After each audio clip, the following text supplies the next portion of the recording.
Code for B എസിലേക്ക് എല്ലാവർക്കും സ്വാഗതം. അടുത്തതായിട്ട് ബാക്ടീരിയ വരുത്തുന്ന രോഗങ്ങളെക്കുറിച്ചാണ് പറയുന്നത്.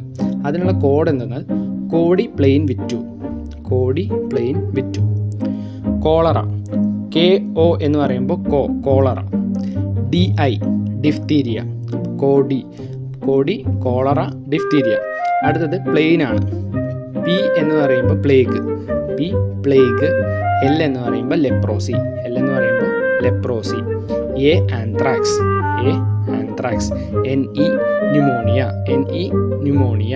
അപ്പോൾ പ്ലെയിന് P plague, L leprosy, A anthrax, NE pneumonia.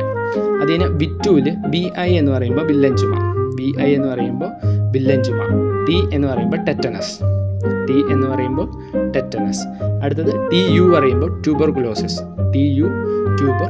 അപ്പോൾ കോഡി പ്ലെയിൻ വിറ്റു, cholera, DI diphtheria, P plague, L leprosy, A anthrax, NE pneumonia, B villain ചുമ, T ടെറ്റനസ്, TU ട്യൂബർകുലോസിസ്. അത് കഴിഞ്ഞാൽ ബാക്ടീരിയയെ മൈക്രോസ്കോപ്പിലൂടെ ആദ്യമായി നിരീക്ഷിച്ചത് ആരാണെന്ന് ചോദിച്ചാൽ ആൻറ്റൺ വാൻ ലിവൻഹോക്ക് ആണ്.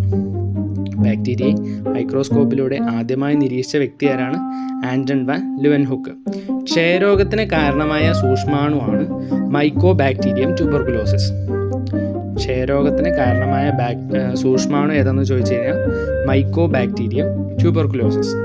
പ്ലേഗിന് കാരണമായ സൂക്ഷ്മാണുവാണ് യെർസീനിയ പെസ്റ്റിസ്.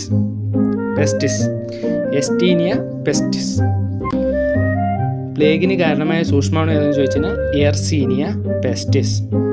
ന്യൂമോണിയ ബാധിക്കുന്നത് ശ്വാസകോശത്തെയാണ്. കോഡ് ഫോർ ബി എസ് ഉപകാരപ്രദമായിട്ടുണ്ടെങ്കിൽ ലൈക്ക് ചെയ്യുക, ഷെയർ ചെയ്യുക, അഭിപ്രായങ്ങൾ കമൻറ്റ് ചെയ്യുക.